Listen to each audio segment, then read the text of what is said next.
네, 안녕하세요. 네, 이제 62페이지입니다. 배임죄 현재 하고 있고, 62페이지의 양가로 2번, 임무에 위배하는 행위가 무엇인가? 그럼 먼저 항상 말씀드리지만, 배임죄 공부할 때, 조문 모른다. 말이 안 되죠. 여기 한번 살짝 적어 놓겠습니다.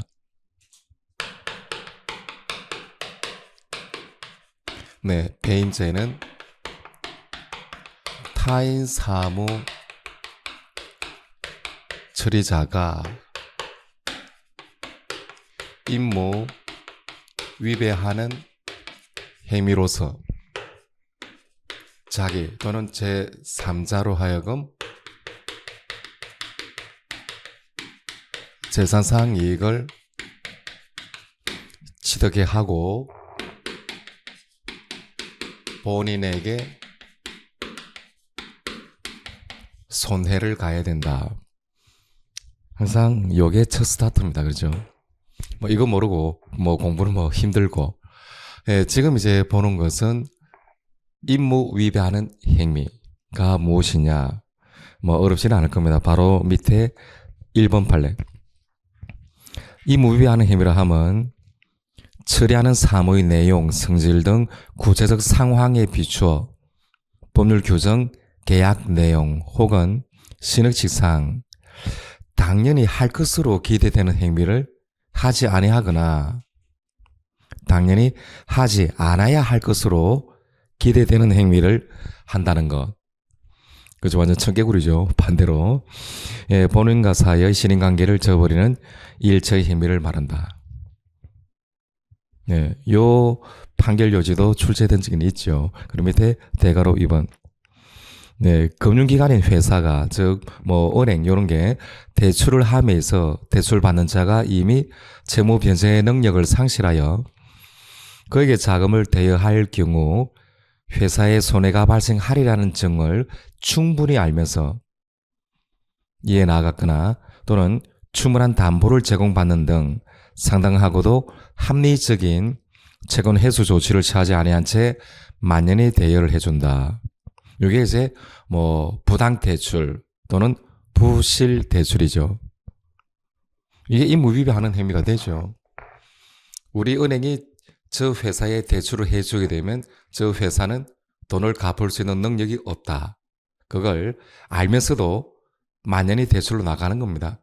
네, 그런 게 임무 위배하는 행위가 되고 화살표, 네, 배임죄가 성립하게 되겠죠.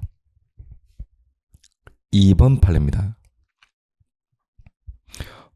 전합식 판결이죠. 2009년도입니다. 이게 상법에서는 매우 중요한 판례입니다. 상법 공부하시는 분들은. 이게 2009년도를 대표하는 중요한 판례였습니다. 에버랜드 전환사채 발행 사건입니다. 에버랜드, 삼성과 관련된 사건입니다. 그래서 매우 중요한 사안이고 실제로 이 판결문은 매우 큽니다. 매우 방대한 양이 있습니다. 근데 그거 우리가 다 공부할 필요는 없겠죠. 요 정도만 정리하면 될 것 같은데 한번 사실관계 볼까요? 단 한 줄 정도밖에 안 되죠. 회사의 이사가 주주 배정 방법으로 신주를 발행하면서 시가보다 현저하게 낮은 가액으로 발행 가액을 정한 경우입니다. 이게 업무상 배임죄가 될까의 문제입니다. 뭔 말인지 하나도 모르겠습니다. 그렇죠? 네, 이거는 공부하라 그게 아니고 간단하게만 한번 들어둡니다.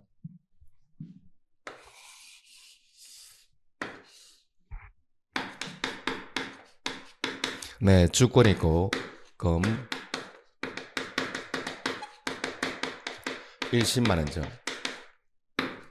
그럼 만약에 주식회사 어심, 그 다음에 대표이사 이렇게 주권을 발행하겠죠. 이게 액면가는 10만원입니다. 근데 시가가 있을 수도 있죠. 이 주식의 시가는 이 회사가 상태가 안 좋으면 1원에 거래될 수도 있고 1원. 근데 그 상태가 좋으면 시가가 만약에 30만 원일 수도 있잖아요. 그렇죠. 근데 지금 이 전환사채를 이제 발행한 사안입니다. 이걸 발행하면서 네, 주주 배정 방식으로 신주를 발행해 버립니다. 신주를. 근데 신주 발행할 때에도 주주한테 기존의 주주에게 발행할 수도 있고 제3자 배정 방식이 있습니다. 공부하자 그건 아닙니다. 아마 이거 상당히 복잡한 사안이다. 근데 제3자 배정 방식으로 할 때는 경우에 따라서는 즉 주주가 아닌 제3자에게 싸게 팔아버리면 그 제3자가 주식을 보유하게 되겠죠. 싼 값으로 많이. 지배구조의 변동이 생깁니다. 그래서 시가보다 현저하게 싸게 발행하면 안 됩니다. 배임이 될 수 있다는 겁니다. 그때는. 근데 지금은 이 판례 키워드는 제가 봤을 때 네, 주주 배정 방식입니다. 주주 배정 방법. 제3자 배정이 아니고. 그럼 기존의 주주에게 그 주식 수에 따라서 배정하는 겁니다. 그럼 시가보다 싸게 발행했다 하더라도 지배 구조의 변동이 없다라고 보는 겁니다. 지금 이 사안에서는 요 시가가 30만 원짜리인데 액면가는 10만 원이죠. 이거를 갖다가 신주로 발행하면서 만약에 20만 원에 발행해 버립니다. 20만 원에 기존의 주주에게 발행해 버립니다. 그러면 이건 뭐 배임이 되지는 않습니다. 결론적으로는. 왜냐하면 적어도 꼭 지켜야 되는 것은 주주 배정 방식의 경우 요 액면가 10만 원, 액면가보다 낮게 발행하면 안 됩니다. 액면가보다 낮게 발행했다면 분명히 형사처벌이 될 겁니다. 그러나 이 사안에서는 다행히도 여기 자세히 나와 있지는 않지만 뭐라고 되어 있나요? 첫 번째 줄에 주주 배정 방법으로 신주를 발행하는데 시가보다 현저하게 낮은 가격이다. 여기까지입니다. 근데 분명히 요겁니다. 액면가보다는 높게 발행합니다. 시가보다 낮았지만 그래도 이렇게 하더라도 지배 구조의 변동 등을 가져오지 않았다는 겁니다. 따라서 이런 것은 그냥 결론만 외워둡시다. 그때 화살표 배임죄는 성립하지는 않습니다. 배임죄 성립하지 않습니다. 그래서 이런 것은 좀 출제를 안 했으면 좋을 것 같습니다. 왜냐면 이런 게 형법상의 범죄 여부가 문제되지만 실질은 상법상의 문제이긴 합니다. 그래도 뭐 전합의체 판결이잖아요. 전합의체. 그래서 한번 정리를 해놓읍시다. 주주 배정 방식으로 신주를 발행하면서 시가보다 낮게 발행했지만 적어도 액면가보다는 높게 발행했다. 예, 그러면 뭐 배임죄는 성립하지 않는다. 이렇게 정리만 해놓읍시다. 네, 그리고 3번 판례입니다. 이건 간혹 출제가 더 잘 되죠. 2번보다는 3번. 불법 매각된 국유지의 환수 의무를 처리하는 공무원이 다수 이해관계가 충돌을 하고 법적 해결이 용이하지 않은 상황에서 이를 해결하기 위하여 선의의 취득자 보호를 위한 국유재산법상 특례 매각에 관한 규정을 유추 적용하기로 결정하는 겁니다. 공무원이 지금 이 사건을 맞았네. 아니, 국유지가 불법적으로 지금 매각된 겁니다. 환수해야 됩니다. 그러면 땅을 환수하게 되면 많은 이해관계인들이 있잖아요. 위에 건물들도 있을 수도 있고 복잡합니다. 그래 공무원 지금 머리가 빠집니다. 이게 문제는 그전에 이와 같은 선례도 없습니다. 선례도 없었고 또 뭐 적용해야 될 만한 판결도 없습니다. 그래서 고민 많이 하겠죠. 그래서 국유재산법상의 특례 매각 규정을 유추 적용하기로 결정합니다. 따라서 매각 범위를 확장 시행했는데 그다음 결과적으로는 국가에게 손실이 발생했습니다. 많은 돈이 지급되게 된 겁니다. 그럼 우리가 한번 생각해 볼까요? 이 공무원을 야 네가 제3자에게 플러스 국가에게는 마이너스 그렇죠. 요거 제3자들은 플러스 국가에게는 마이너스 너 배임죄로 감방 가라. 어떤가요? 결론적으로 공무원은 나름대로 고민했습니다. 선례도 없었고 찾아볼 판례도 없습니다. 나름대로 고민 많이 했죠. 결과적으로는 국가에게 손실이 발생했습니다. 근데 우리가 항상 익숙하죠. 범죄가 성립하기 위한 불법이죠. 불법은 결과 반가치 1원론입니까? 행위 반가치 1원론입니까? 이원적 인적 불법론입니까? 이원적 인적 불법론이죠. 즉 불법은 행위 반가치 더하기 결과 반가치입니다. 아시를 생각하니까 이렇게 말하겠습니다. 불법은 행위도 가치에 반해되고 결과도 가치에 반하는 겁니다. 지금 이 사안에서는 결과적으로는 좀 나쁜 결과가 발생했지만 이 공무원은 행위가 못했습니까? 적어도 범죄가 성립하기 위해서는 바로 주관적 요건으로서의 배임의 고의가 필요하죠. 그렇죠. 지금 이 사안에서는 공무원은 나름대로 최선을 다했을 뿐이고 배임의 고의가 있다라고 보기는 힘듭니다. 행위 자체는 나쁘다라고 볼 수 없습니다. 그렇죠. 따라서 결과만 놓고 판단하는 건 아니죠. 결과적으로는 손해가 있다 하더라도 배임의 고의와 같은 행위 방해치 요소를 인정할 수 없습니다. 따라서 화살표 업무상 배임죄 불성립하게 됩니다. 그리고 4번 판례입니다. A 회사의 임직원인 피고인들이 A 회사의 재직 중에 경쟁업체인 B 회사를 설립합니다. 좀 못됐네요. 그렇죠. 재직 퇴임한 것도 아니고 재직 중에 경쟁회사를 설립하고 A 회사의 맥주 제조기에 관한 공정 흐름도를 사용해 버렸습니다. 경쟁업체에서. 근데 그 정보가 공지된 정보를 조합하여 이루어졌다는 겁니다. 그렇죠. 인터넷이든 뭐든 이렇게 쭉 보다 보면 뭔가 이제 공지된 정보들이 있죠. 그걸 조합해가지고 공정 흐름도를 사용했습니다. 이게 A 회사에 대한 배임이 되겠는가 이 문제입니다. 그럼 뭐라고 주장할까요? 변호인들은 이건 배임이 될 수는 없다. 왜냐하면 아주 비밀이라 영업 비밀은 아닌 것이고 이미 공개된 정보 아니냐. 공개된 정보를 이렇게 조합해가지고 이 공정 흐름도를 이제 만들었으니까 영업상 비밀 또는 주요 자산이다라고 볼 수 없다. 그렇게 주장합니다. 그러나 그렇지는 않았다는 겁니다.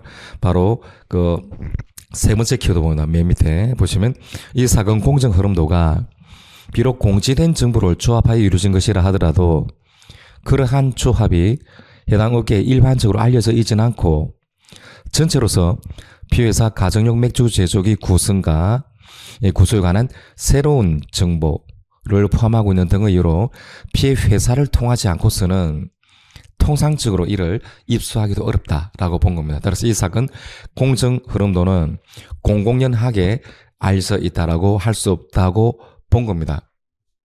이에 따라서 적어도 영업상 비밀 또는 주요 자산으로 봐버립니다. 그걸 이용했고 따라서 이게 임무 위반하는 행위가 되겠죠. 화살표 업무상 배임죄 성립합니다. 업무상 배임죄가 성립합니다. 24년도 판례니까 앞으로 또 출제될 확률이 또 계속 높겠죠. 자, 임무 위반한 요 정도 보고 밑에 양으로 3번 본인에게 손해를 가한데 손해입니다. 박스에 1번 배임죄의 재산상 손해 유무에 대한 판단은 본인의 전 재산 상태와의 관계에서 그렇죠. 이건 기본소득도 보는 거죠. 미술도 한번 끊어놓습니다. 경제적 관점에 따라 경제적 관점입니다. 우리 형법상 재산 개념은 법률적 재산설도 아니고 법률적 경제적 재산설도 아니고 경제적 재산설입니다. 경제적 관점에 따라 판단돼야 하므로 법률적 판단에 의해서 당해 배임 행위가 법적으로 무효라 하더라도 경제적 관점에서 파악하여 본인에게 현실적 손해를 가하였거나 재산상 실해 발생의 위험을 초래한 경우에는 손해를 가한 데 해당하여 배임죄를 구성하게 된다는 거. 그래서 가장 간단한 게는 수업시간에 예를 또 들었었죠.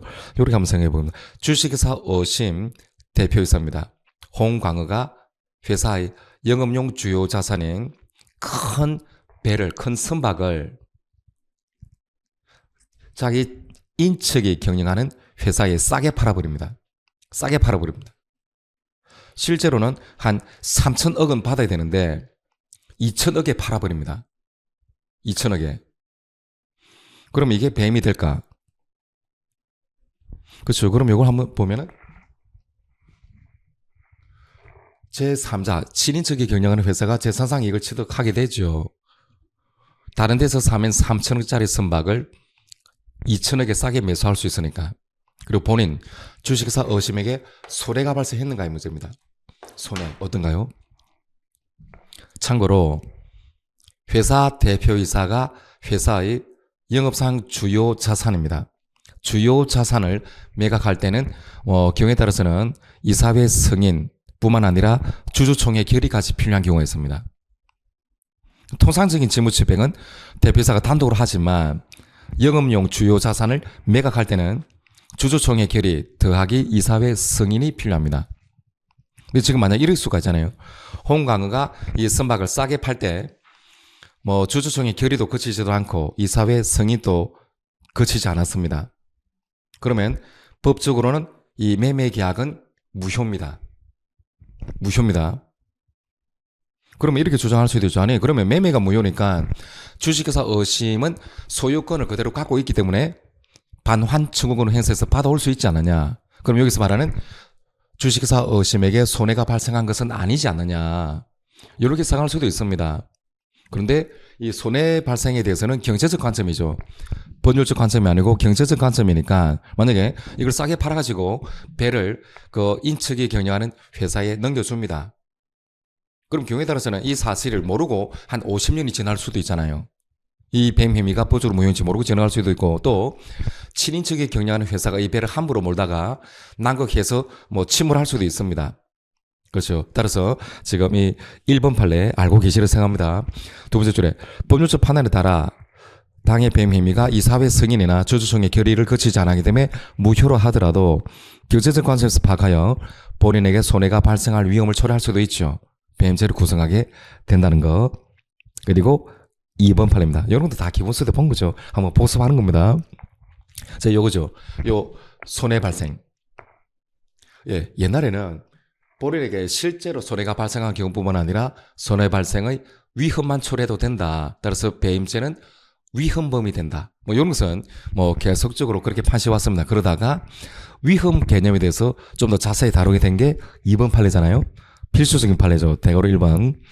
제사상 실해 발생 위험이란 본인에게 손해가 발생할 막연한 위험이 있는 것만으로는 부족하고 경제적 관점에서 봐.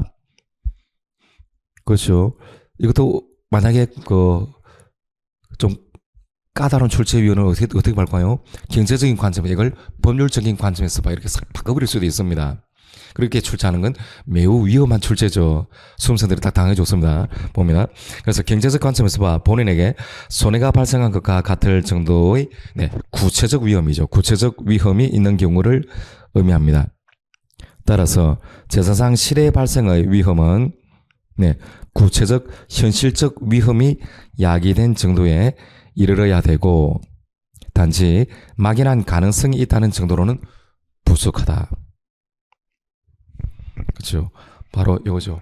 요 손해, 이거는 실손뿐만 아니라 구체적, 현실적 위험이 발생이 된다는 거.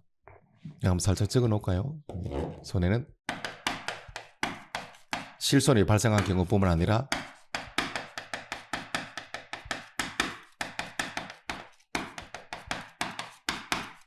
구체적 현실적 위험이 발생해야 된다는 거.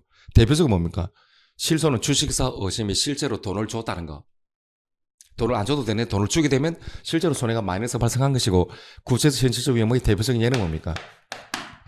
주식회사 의심이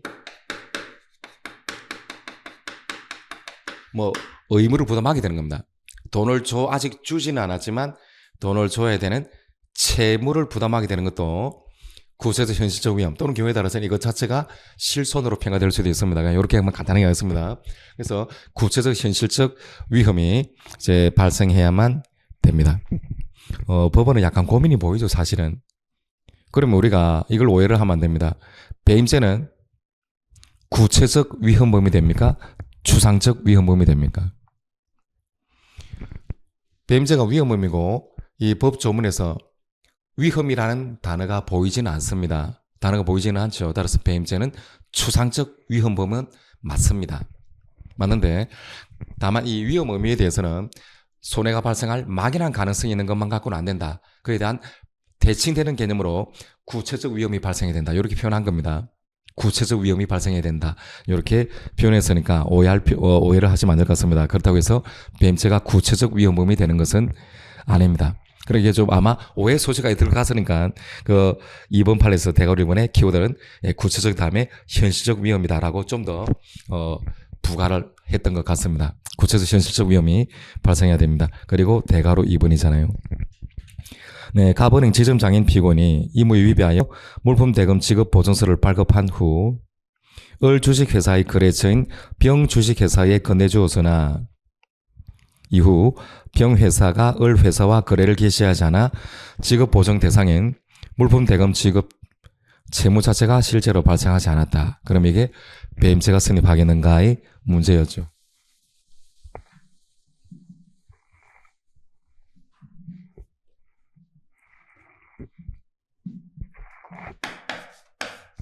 네, 갑은행.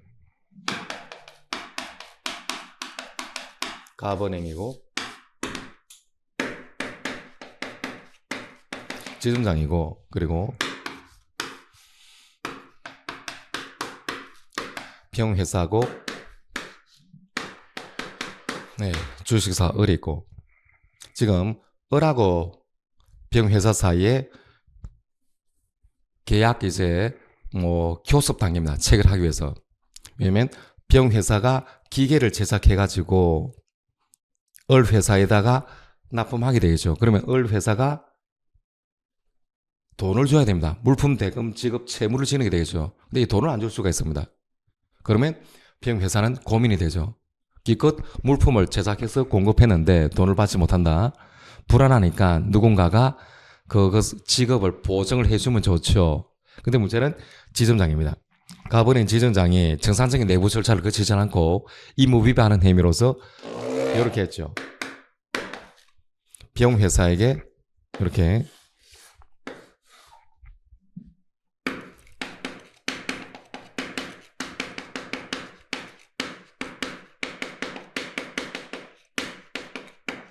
네, 물품 대금 지급 보증서 그리고 갑은행 그리고 지점장 이렇게 쿵 찍어서 줍니다. 그러면 병회사는 마음이 놓습니다. 왜냐면 을이 돈을 안 줄 때 은행이죠. 은행이 그 지급을 보증한다. 그러면 든든합니다. 이렇게 받았는데 문제는 이후에 결국은 을하고 병 사이에 최종적으로 계약 체결이 무산된 거잖아요. 그러면 계약 체결이 무산되었다면 바로 을 회사가 병 회사에 대해서 줘야 되는 물품 대금 지급 채무 자체가 발생하지는 않죠. 바로 거래가 성사되지 않았고 결국은 바로 주식사 을의 채무가 발생하지 않게 됩니다. 요런 사례입니다. 그러면 이 지점장 혐의가 일단 금액이 5억 이상이니까 특경법 위반 배임의 문제가 있습니다. 그래서 제가 항상 말씀드리지만 업무상 배임인지 그냥 배임인지 너무 스트레스 받을 필요는 없다라고 말씀드렸고 그러면 이 지점장 혐의가 배임죄가 성립하겠는가? 이 문제잖아요. 저 배임죄가 성립하기 위해서는 이 조문을 쭉 아실 것이고 본인에게 손해를 간 경우에 기소가 되잖아요. 어떤가요? 본인 갑은행에 대한 관계에서 손해가 발생했느냐 보겠습니다. 주식사 을의 채무가 발생하지는 않죠. 거래가 성사되지 않았다. 그럼 이 말은 은행의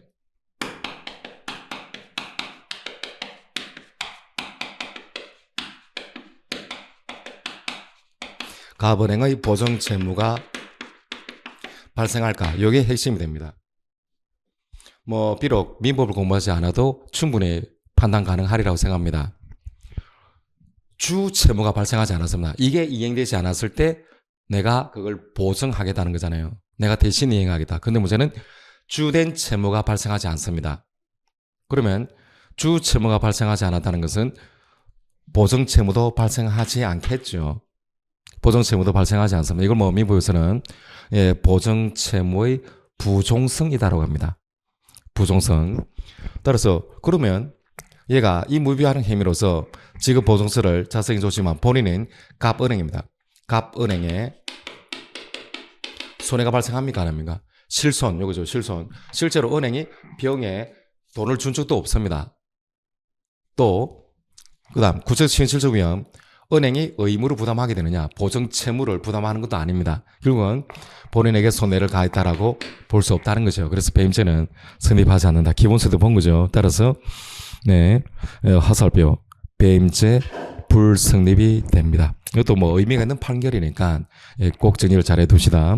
거래가 성사되지 않아가지고 물품 대금 지급 채무 자체가 발생하지 않았다. 그렇다면 은행의 보정 채무도 발생하지 않는 것이고 은행은 손해가 발생한 것으로 볼 수는 없다는 것. 그리고 넘어가겠습니다. 제 3번 판례입니다.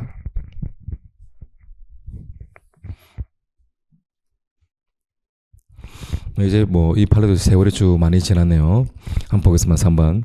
금융기관이 거래처의 기존 대출금에 대한 원리금액, 원금하고 이자 충당하기 위하여 거래처에 신규 대출을 하면서 형식상 신규 대출을 한 것처럼 기호도는 이거죠. 서류상 정리입니다. 서류상 정리. 서류상 정리를 했을 뿐 그 다음에 가로 열고 실제로 거래처의 대출금을 새로 교부한 것이 아닌 경우 가로 닫고 이거죠.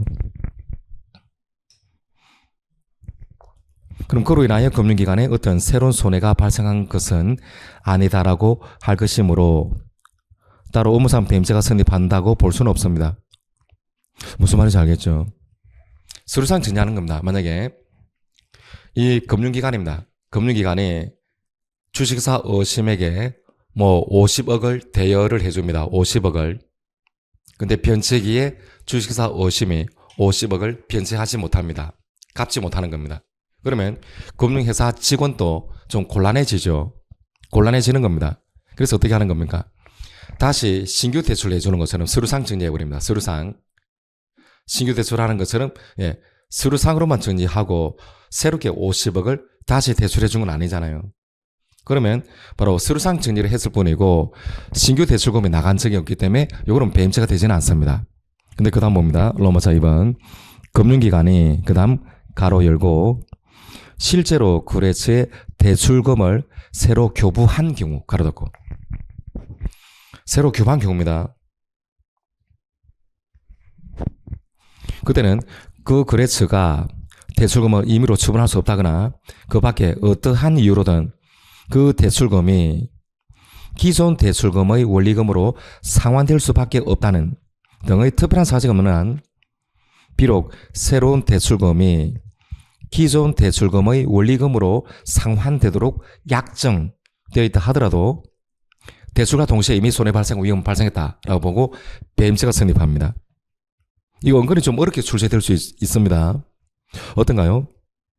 조금 전 말씀드린 것처럼 금융기관이 주식회사 어심에게 50억을 대출해 줍니다. 근데 돈을 안 갚네요. 그러면 이 대출을 승인하도록 뭐 서류를 작성한 금융기관 직원도 골치 아파지잖아요. 그래서 어떻게 했습니까? 아니 돈을 안 갚으면 어떻게 해요? 저도 제 입장이 곤란해진다고. 그러면 일단 우리가 새로 50억을 대출해 드릴게요. 이건 뭡니까? 서류상 정리한 게 아니고 실제로 50억을 대출해 줍니다. 대신에 뭐라고 약정했나요?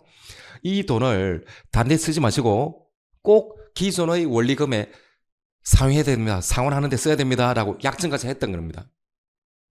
약속을 한 겁니다. 그리고 신규 대출금 새로 교부해 줍니다. 이거 배임이 됩니까? 안 됩니까? 이런 생각에. 실제로 새로 50억을 대출해 주면서 아니 대표님 그거 다른 데 쓰면 안 되고 이거 제 입장도 곤란해지니까 꼭 기존의 대출 원리금에 상환하도록 써야 됩니다. 당연히 그렇게 해야죠. 약정을 체결합니다. 그래도 배임죄 성립합니다. 이거 조심해야 됩니다. 은근히. 왜 그렇게 해서 약정을 체결했는데 약정을 위반할 수 있습니다. 위반할 수 있다는 겁니다. 알겠죠? 약속을 어길 수가 있죠. 따라서 어떻게든 새로 대출금이 새로 교부된 경우는 배임죄가 성립하게 되고 바로 위에 1번에서는 대가리 1번처럼 뭡니까? 이거는 서류상 정리만 한 겁니다. 서류상으로만 정리했을 뿐 새로 뭐 신규 대출금이 나가지 않았습니다. 이거는 뭐 별도로 배임죄가 되지는 않습니다. 이렇게 구분해서 정리를 해 두시면 됩니다. 은근히 어렵게 출제될 수 있다는 거. 4번 판례입니다. 이거 뭐 워낙 출제 많이 되는 판결이죠. 이런 게 배임죄에서 나오는 게 좀 적절하다고 생각합니다. 대학 교수가 판공비 지출용 법인카드를 업무하고 상관없이 개인적 용도로 뭐 지인들하고 식사할 때 법인카드 결제하고 그렇게 해버린 겁니다. 이건 화살표 횡령이 아니고 업무상 배임죄가 성립하게 되죠. 왜냐면 삼성전자가 어떤 대학 교수한테 뭐 우리가 뭐 맡겨둔 연구와 관련해 가지고 비용이 필요하면 이 법인카드를 사용하세요. 이렇게 맡겨두는 겁니다. 그러면 이 카드를 받은 대학 교수는 삼성전자의 재물을 보관하는 자는 아니죠. 재물 보관자로 볼 수가 없습니다. 따라서 이거는 횡령이 되는 건 아닙니다. 다만 그 법인카드를 함부로 쓰게 되면 어떻게 됩니까? 카드 회사에 돈을 갚아야 될 채무를 삼성전자가 지게 되죠. 그죠? 자기는 그만큼 이익을 얻게 되고, 따라서 이런 게, 배임죄입니다. 법인카드는 배임죄입니다. 이런 것도 헷갈리면 안 되겠죠. 그럼 이렇게 정리하면 되겠죠. 법인카드의 법인의 비업, 배임의 비업, 배임죄가 성립하게 됩니다.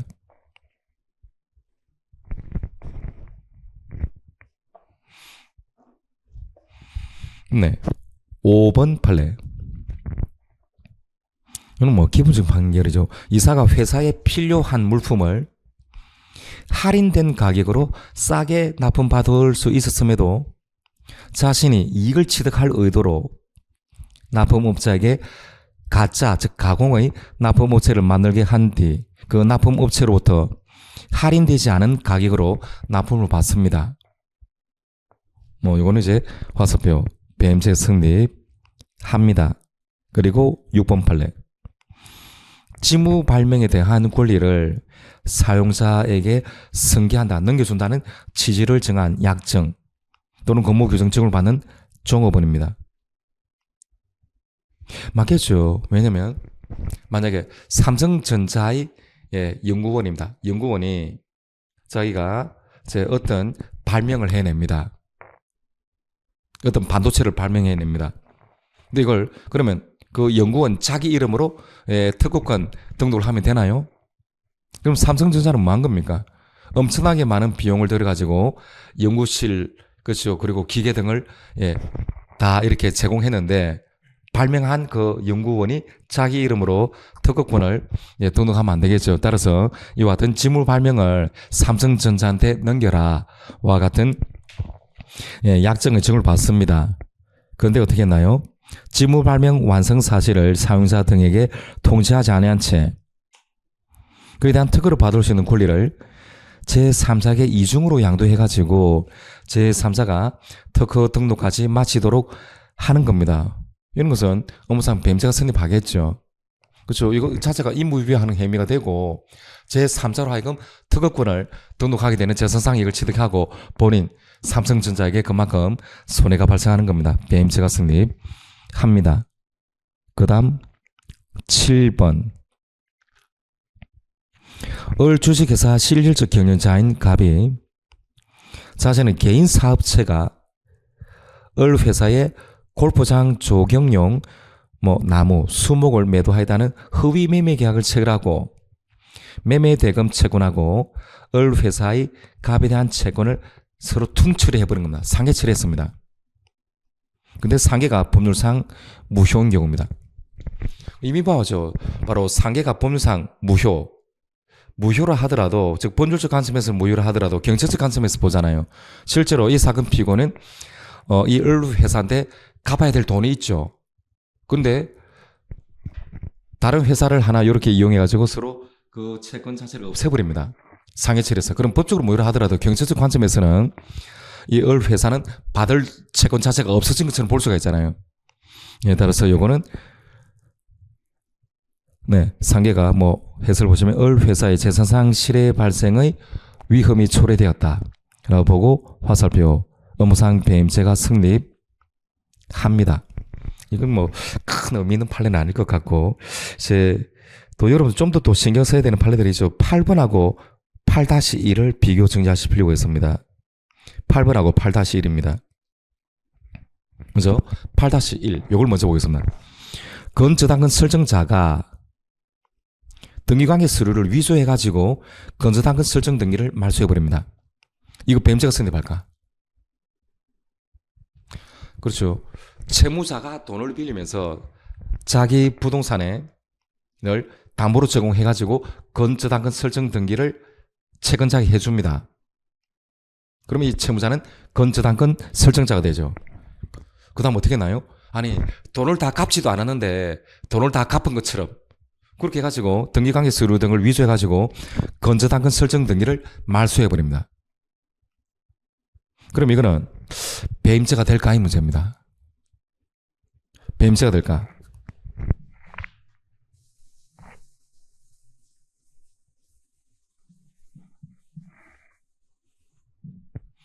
어떤가요? 이 판례가 의미가 있는 게 타인 사무처자일까 이 문제입니다. 그럼 채권자로서는 되게 기분이 나쁘죠. 내가 건저당근 설정을 받았는데 건저당근 설정자인 채무자가 서류를 위조해가지고 내가 가진 건저당근 설정 등기를 말소해버리잖아요.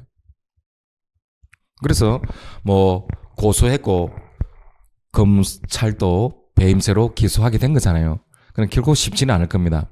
근데 문제는 이거죠. 배임죄 주체는 타인 사무처리자입니다. 타인 사무처리자가 뭡니까? 그 타인과의 대내적 관계에서 신의 성실의 원칙에 비추어 그 자의 사무를 처리할 자이면 충분하잖아요. 즉 한마디로 이거죠. 배임죄 주체인 타인 사무처리자하고 이 타인하고 사이에서는 뭔가 밀접한 관계가 있어야만 됩니다. 밀접한 관계가 있어야만 됩니다. 즉 타인 사무처리자가 타인의 사무를 처리해야 되는 신임상, 그렇죠? 뭔가 특별한 신임관계가 있어야 되는데 건저당근 설정 등기를 함부로 말소해서는 안 되겠죠. 서류를 위조하거나 그렇게 해가지고 그거는 이 사건 피고인만 특별히 지는 의무입니까? 모든 국민들이 다 지는 겁니까? 아니 어떤 등기가 있는데 등기를 함부로 말소해서 안 되는 것은 모든 국민들이 다 지니고 있는 의무다라고 보는 겁니다. 해설 한번 봅시다. 해설. 채무자가 제3자 소유 부동산을 채무담보로 제공하기로 한 약정에 따라 채권자를 위하여 부동산의 건저당근 설정 등기를 격려하여 준 경우 이로써 채무자는 담보 제공 약정상의 의무를 이행한 것이 되고 그 후 건저당근 설정 등기를 임의로 말소해서는 안 되는 것은 물권의 대세적 효력의 당연한 기결로서 채무자를 포함한 모든 사람이 부담하는 의무이지 그 채무자가 뭐 채권자의 재산 관리 보호를 위해서 특별히 자기 혼자 부담하는 의무는 아니다라고 본 겁니다. 그래서 화소표 배임죄 불성립합니다. 좀 어려운 말이 있죠. 물권의 대세적 효력의 당연한 기결이다. 간단하게 말씀드리면 물권은 대세적 효력이 있고 채권은 대세적 효력은 없습니다. 채권은 상대효죠. 간단하게 이거 괜히 쓰나?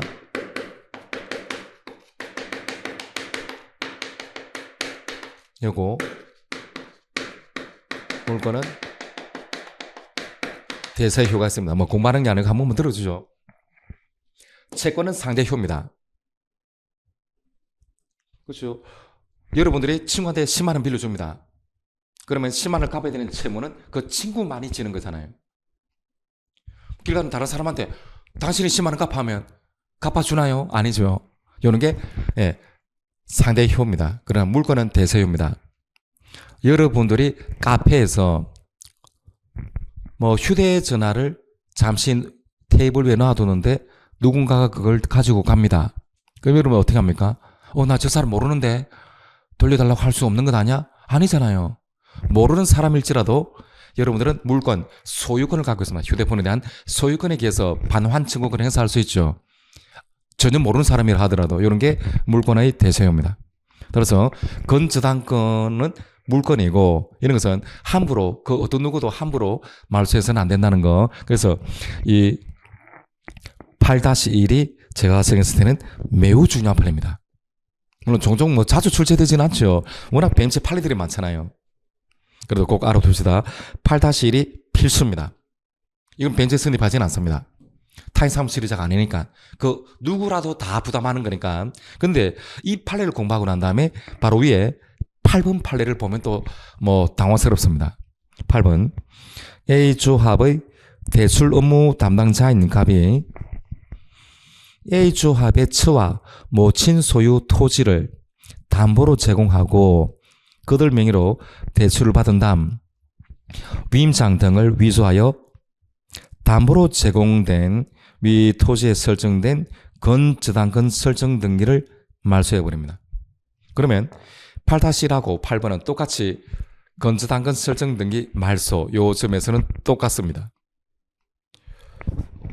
근데 결론이 뭔가요? 8번은 화살표. 뱀제 성립합니다. 그래서 좀 당황스럽습니다. 똑같이 건저당근 설정 등기 말소했는데 이 두 개 판례 결론이 다르죠. 잘 구분해둬야 됩니다. 8-1이 매우 중요하고 8번은 왜 배임자가 성립합니까? 왜 타인사무 처리자가 될까요? 첫 번째 키워드로 보면 A 조합의 대출 업무 담당자입니다. 갑이.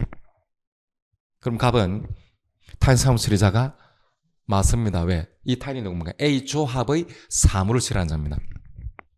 A 조합의 사무를 처리하는 자죠. 그렇기 때문에 화살표 요때는 배임자가 성립합니다. 물론 우리 형법상으로는 업무상 배임자겠죠. A 조합에 대한 배임자가 성립하게 됩니다. 조합이 받은 담보를 없앤 거나 마찬가지니까 경제적 관점에서. 그러니까 요런 두 가지를 비교 정리하시면 됩니다. 8-1이 매우 중요한 판례입니다. 8-1이. 그죠? 대단하죠? 이런 거 보면 대법관들 정말 대단합니다. 이런 거는 형법적인 지식만 갖고 안 되고 바로 물건의 대세요로 모든 사람들이 부담하니까 이건 배임자 주체인 타인사무 처리자라고 볼 수 있다. 정말 멋진 판결입니다. 일반적인 그래서 일반적인 검사라든지 일선 법원에서 이렇게 판단하기 정말 쉽지는 않습니다. 대단한 사안이죠. 네, 대단한 판결입니다. 그 다음 9번하고 10번 또 하나의 세트입니다. 같은 취지입니다. 9번하고 10번입니다. 이것도 고등법원이 깨진 겁니다. 여러분들 이제 나중에 경찰되면 알겠지만 경찰되면 와 검사도 매우 높다 이렇게 생각하는데 1심 법원 더 높아 보입니다. 고등법원은 저 하늘처럼 보입니다. 대법원 이거는 저 완전 그렇죠. 실질적으로 법을 이제 집행하다 보면 고등법원을 하더라도 상당히 높습니다. 고등법원이 지금 혼난 사건입니다. 이게 두 개가. 뭐가 숨어 있을까요? 한번 볼까요? 9번입니다. 네, 한국농어촌공사의 직원이 자금 농지관리기금을 농지매매사업 지원 대상에 해당하지 아니하는 농지를 매입하는 데 사용하거나 이 농지관리기금 지원 요건을 갖추지 아니한 농민을 위해서 부당하게 지원해버립니다. 이거 배임이 될까요? 그런데 문제는 그 다음 봅니다. 매입 농지에 대한 건저당근 설정을 다 해둡니다. 그렇죠? 이 기금을 대출해주면서 이 농민이 구입하는 농지에 건저당근을 다 설정해두는 건 왜? 대출해준 돈을 안 갚을 수가 있기 때문에 담보를 걸어놨죠. 그래서 봅니다. 건저당근 설정 등으로 키워드로 이걸 잡아냅니다. 가로 열고 지원금의 회수가 사실상 보상되는 경우 가로 닫고입니다. 이거 배임이 될까요? 안 될까요?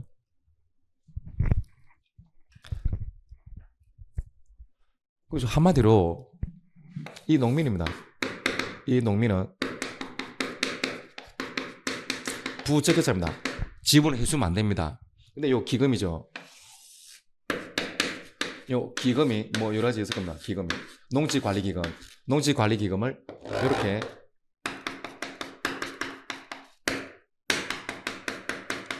부당하게 대출해 줍니다. 그래서 얘가 X 농지를 구입하겠죠. 이 대출금은 얘가 안 갚을 수 있다. 그래서 어떻게 했습니까? 여기 대해서 건저당권 설정 등기를 경유했잖아요. 내가 돈 안 갚으면 건저당권에 의해 가지고 경매해가지고 돈을 회수할 수 있죠. 그래서 이렇게 판단됩니다. 그러면 이 사건 피고인입니다. 피고인은 타인사무처리자 맞습니다. 한국농어촌공사 사무처리자가 의무위반 행위 맞죠. 지원 자격 없는 사람한테 부당 대출해 줬으니까. 그리고 그만큼 제3자입니다. 제가 제3상 이익을 취득하고 그 다음 본인 이 공사에게 손해가 발생한 것 아니냐 이렇게 이제 기소하게 된 겁니다. 그럼 원심법원은 어떻게 본 겁니까? 손해가 발생했느냐의 문제입니다. 요 여러 가지 요 기금 중에 이 돈을 부당 대출해 줬고 그런데 얘가 안 갚으면 건저당권 설정 등이 했기 때문에 요 지원금의 회수가 사실상 보상되고 있잖아요. 지원금의 회수가 사실상 보상되니까 본인은 요 공사에게 손해가 발생한 것으로 볼 수 없다. 왜? 회수할 수 있으니까. 그래서 뱀의 점에 대해서는 무죄 판결합니다. 이게 지금 깨어진 겁니다. 손해가 발생한 건 맞습니다. 왜 맞을까요? 지원금의 회수가 보상되는데 여기서 멋진 판결하게 됩니다. 멋진 판결하게 됩니다. 해설 한번 봅시다. 매입 농지에 대한 건조당근 설정으로 지원금의 회수가 사실상 보상되더라도 특정 목적을 위해서 조성된 기금의 감소를 초래함으로써 기금이 목적을 위하여 사용됨을 제외하였다라고 보는 겁니다. 이러한 의미에서 한국농어촌공사는 그와 같은 기금의 지원으로 인하여 손해를 입었다라고 보는 겁니다. 그래서 화살표 배임죄 성립합니다. 멋지죠? 이렇게 부당하게 이렇게 대출을 해줬고 비록 요 지원금의 회수가 사실상 보상된다 하더라도 요 기금이죠. 이 기금을 목적을 위해서 사용해야 되는데 요만큼 돈이 줄어들잖아요. 그럼 요 줄어든 것만큼은 다른 뭐 자격 있는 사람이 지원금을 못 받겠죠. 그래서 바로 일정한 목적을 위해서 조성된 기금이 그 목적을 위해서 사용돼야 되는데 그걸 감소된 거잖아요. 그게 손해를 입었다라고 보는 겁니다. 멋진 판결입니다. 이게 처음 나누냐 구분이 아닙니다. 10번 판례입니다. 이게 한 20년 정도 더 전에 10번 판례가 있었는데 그렇죠. 9번 판결을 하던 원심법원이 이 10번 판례를 찾지 못했나 봅니다. 볼까요? 똑같습니다. 중소기업진흥기금을 한의아사업 부적격 업체를 위해서 부당하게 지출했는데 이 기금을 그 진흥공단이 대리대출 방식을 취해가지고 대출지급은행에 대출해 줌으로써 결국 은행으로부터 가로 열고 대출금의 회수가 사실상 보상되는 경우 가로 닫고 똑같은 구조입니다. 대출금 회수가 사실상 보상되는 겁니다. 결국 이는 특정 목적을 위하여 조성된 기금의 감소를 줄인 것 아니냐. 따라서 그 기금이 목적을 위하여 사용됨을 제외하였다라고 보고 배임죄성을 인정했습니다. 알겠죠? 10번 판례를 좀 더 일찍 좀 더 발견했다면 9번 판례는 나오지도 않았을 수도 있죠. 이 두 가지를 한번 비교 정리를 해 놓습니다. 해놓고